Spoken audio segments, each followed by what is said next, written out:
Ангелевска. Повелете, колешке.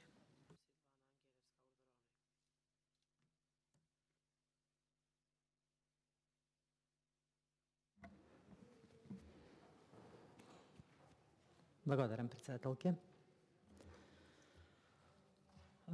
Јас сакам да ги продискутирам два членови на кои во главно овде се повикуваме во расправата на процедуралните забелешки на ова седница. И тоа членот 90, кој вика говорникот може да говори само по прашањето за кое се води претрес. Став 2, ако говорникот се оддалечи од прашањето, председателот на собранието ќе го повика да се придржува за прашањето. Член 3, ако говорникот и по повторното повикување не се придржува за прашањето, председателот му го одзема зборот. И четврто, говорникот е должен во својот говор да го почитува достоинството на собранието.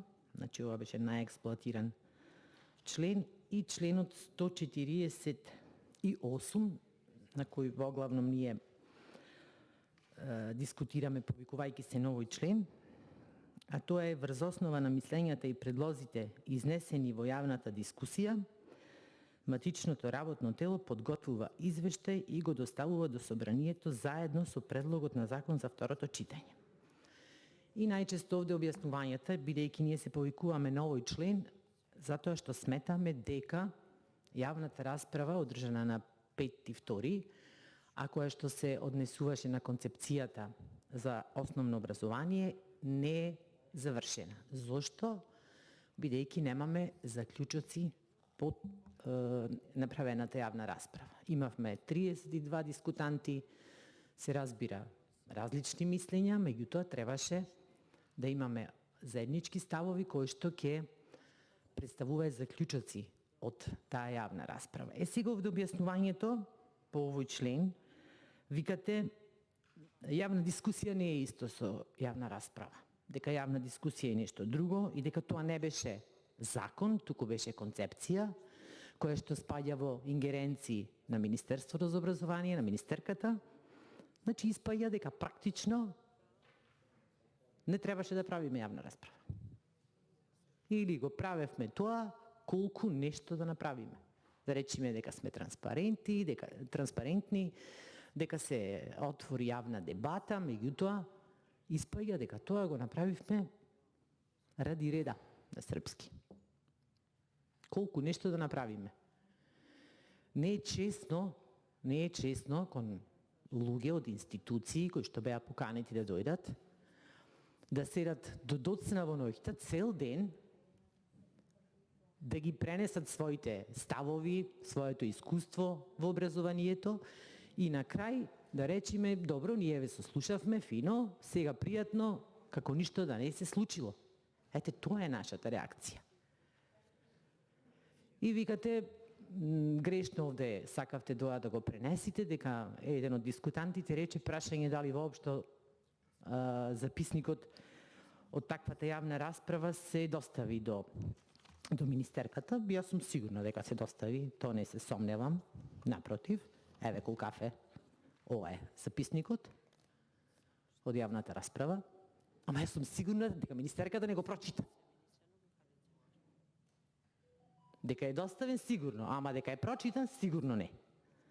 Бидејќи ако го прочиташе, барем нешто ќе се замислеше од она што видни луѓе, професори, академици го искажаа тука. Да, имаше ставови и за, и против, меѓутоа не може да се прифатат само ставовите за и овие други 5-16 луѓе што кажале нешто, некоја замерка за концепцијата, едноставно да бидат игнорирани.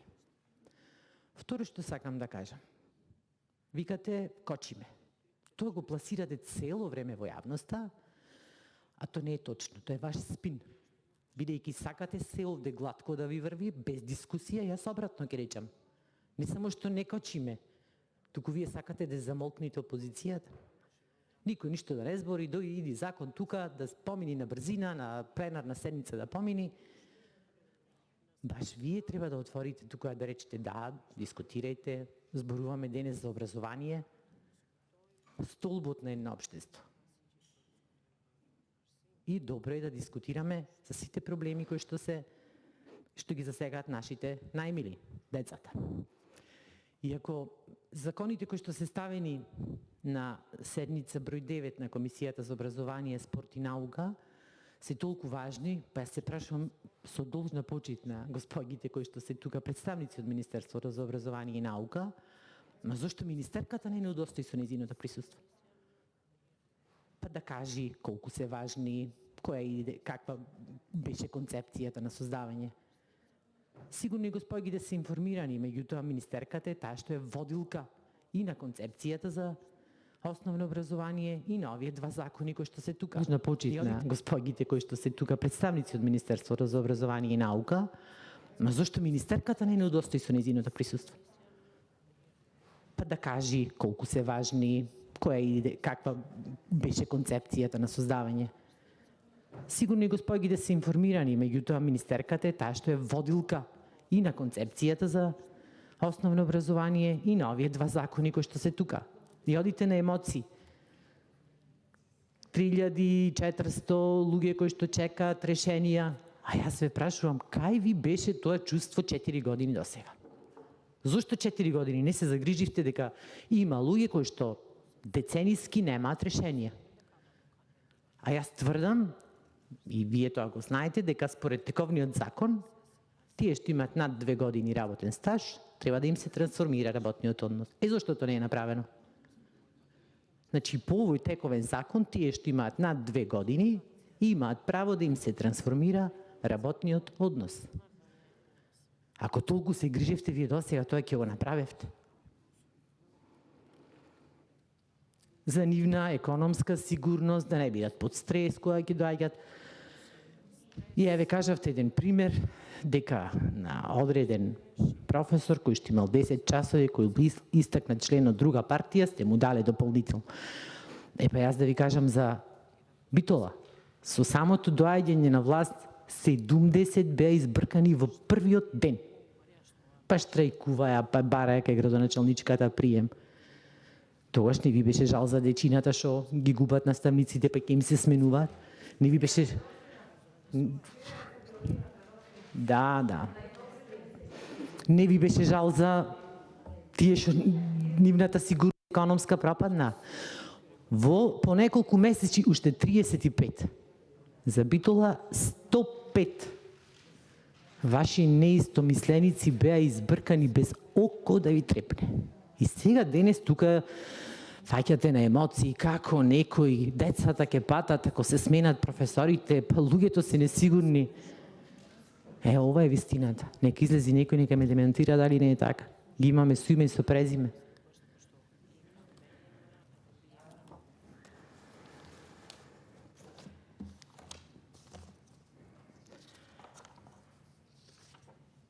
Неколку дискутанти спомнаја за инвестициите во образованието, уште беше речено дека не треба да зборуваме колку не сме инвестирале, ќе зборуваме. Бидејќи сега пред избори земате кредит, ви текнува дека има многу инфраструктурни проблеми нерешени и сега ви текна дека треба тоа да го решавате. Јас се сакам да ви прочитам како беше податоците се земени од Парламентарниот институт, направена е анализа од 2010 до 2011 година по разни основи. Значи приходи, расходи во Министерството за образование, по ставки, по програми, по подпрограми, по се. Ете да видиме колку сте инвестирале. Програма Т во 2017 реализација 57,82%. Во 2018 63,84%. 2019 68,39%.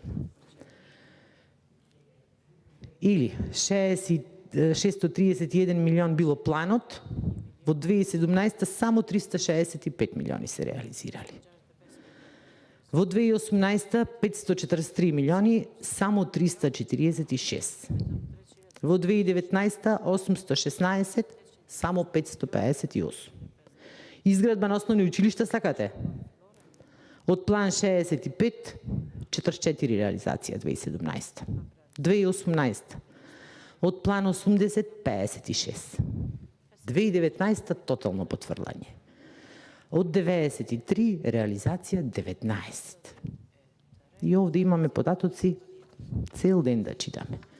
Со тоа сакам да покажам дека во последните, вие постојано правите компарација со времето кога ВМРО ДПМН беше на власт. Јас ќе ви направам сам компарација. Вие кога бевте на власт? 4 години не се малку.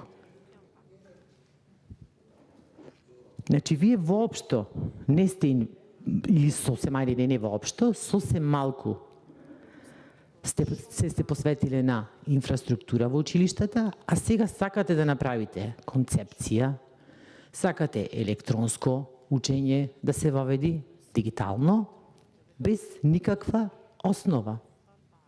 Кажа моите колеги, имаме тотално рушевини од училишта во руралните средини, а сега ќе одиме на нешто најсофистицирано. Тоа е нашата замерка. Ние дигитално го критикувате постојано проектот компјутер за секое дете. Велите криминално беше, зошто па доста нема виновници за тоа ако беше криминално? Значи прикривате криминал. Направивме инфраструктура, значи електрични кабли да се донесат, интернет да се донеси. Кај ќе правевте сега дигитално образование, ако тоа го немате? Не сме против дигитализација, но мора да оди тоа постапно, мора учебници да постојат, бидејќи начинот на учење преку компјутери, преку пишана книга е сосем различен и ние тврдиме дека мора да останат книгите да постојат. Исто така мора да се загрижите колкав број и за концепцијата за основно образование од јавноста реагираше.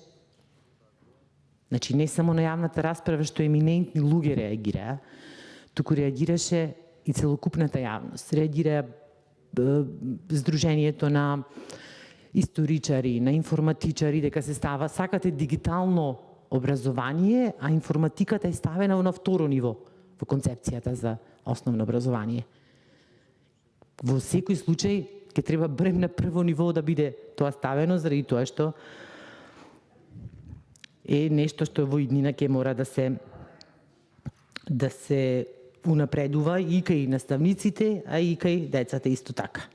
И го ставате, толкави реакции имате. И која е вашата одбрана? Излегувате и викате, ова ВМРО го организира. Еве, јавно ви кажам, не го организира ВМРО ДПМН.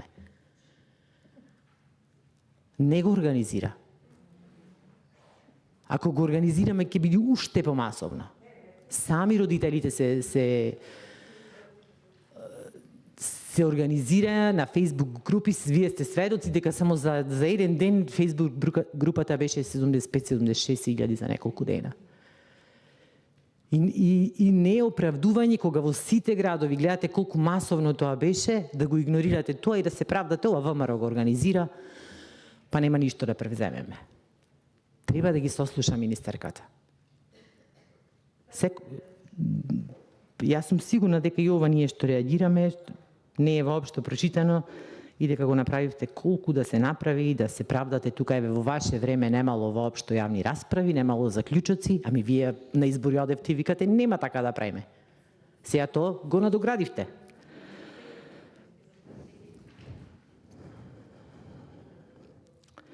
Зошто исто сакаме да дискутираме на оваа седница за недонесените заклучоци за концепцијата за основно образование? Бидејќи концепцијата се провлекува во овие три законски решенија кои што се ставени денес и другиот кој што е веќе закачен на парламент дека ќе оди со европско знаменце. Концепцијата се провлекува во овие закони. И во законот за наставници и соработници во основните и средни училишта и во законот за биро за образованието. И мене ми се чини, тоа е моја перцепција, можете да ме демантирате, дека цел закон за наставници и соработници не го правите од многу емоции и емпатија кон колегите кои што не им е регулиран статусот со трајно решение, туку го правите заради членот 66Г, каде што ќе гледате да ги згрижите оние кои што ќе предават предмети од програмата, односно од концепцијата за основно образование. И во тој член се кажува дека и доколку дава предмет од концепцијата за основно образование, ако има 10 часа, ќе зема плата како да има полно работно време, што пак ги става во една не еднаква улога другите наставници. Зошто, например, наставникот по математика, кој што ќе има 20, 22, 3 часа, да не биде во иста положба како наставникот кој што ќе предава некој предмет од концепцијата за образование. Тој со 10 и тој со 20 ќе земат иста плата. Тоа дури не знам дали е во ред како уставна категорија. Во неравноправна положба ќе бидат ставени наставниците. Исто така мораме да ги спомнеме овој период кој што ја зафатија и цела земјина топка, меѓутоа Република Македонија лошо се справуваше со ковид пандемијата. Година и нешто децата учат онлайн настава. Рековте дека национална платформа ќе се воведува, па бомбастично се најави, софтвер, ваков, таков, на крајот ништо од тоа. Наставниците, учениците, родителите беа буквално натерани да се справуваат кој како знае. И министерката излегува и гордо кажува 90% од учениците следат настава. А јас ќе прашам обратно. Како тоа 10% да не следат? Тоа е страшна бројка.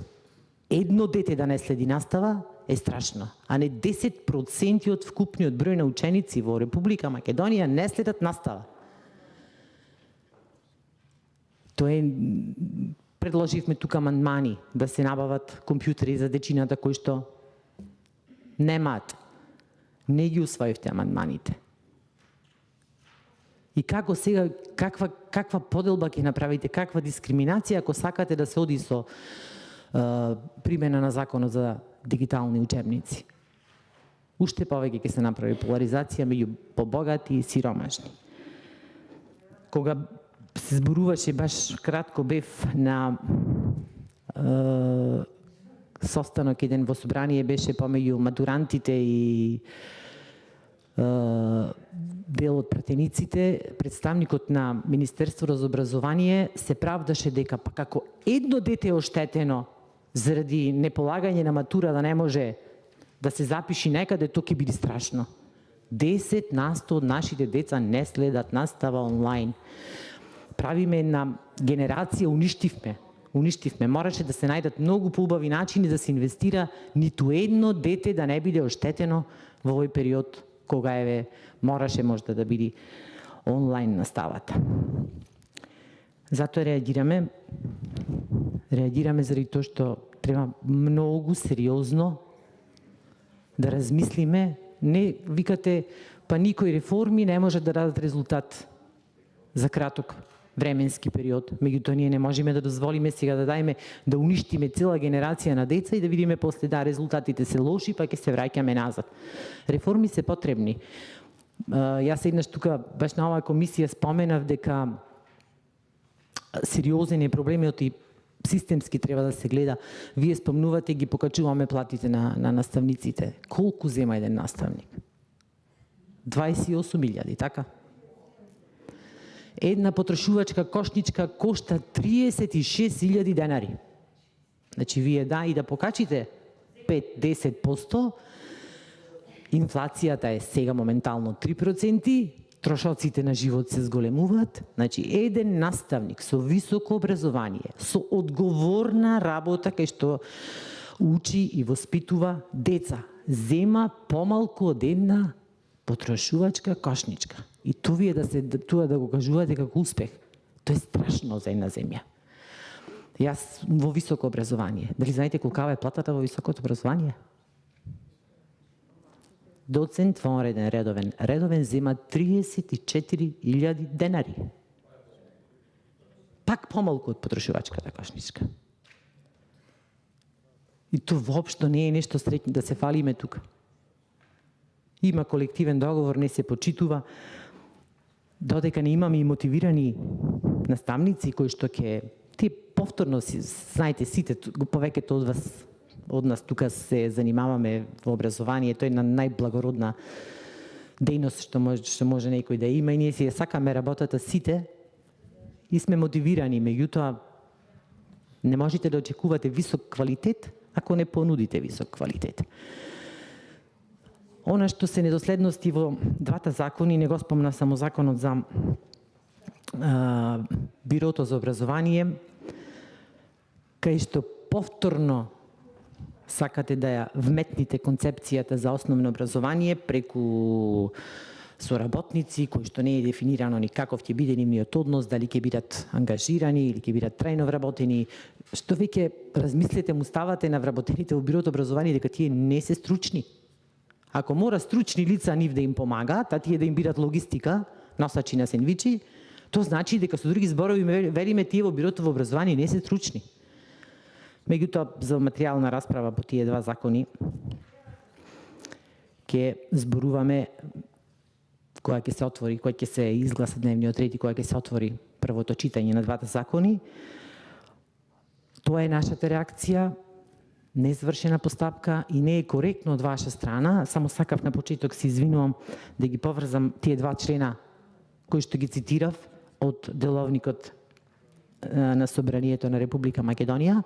Ако ние си го толкуваме член 148 дека практички не се однесува на јавна расправа, туку на јавна дискусија, и ако толкуваме дека бидејќи не било спомнато, односно бидејќи не е закон концепцијата, тогаш слободно сите други членови до 90 од 71 практички, сите тие се однесуваат на работа на пленарни седници.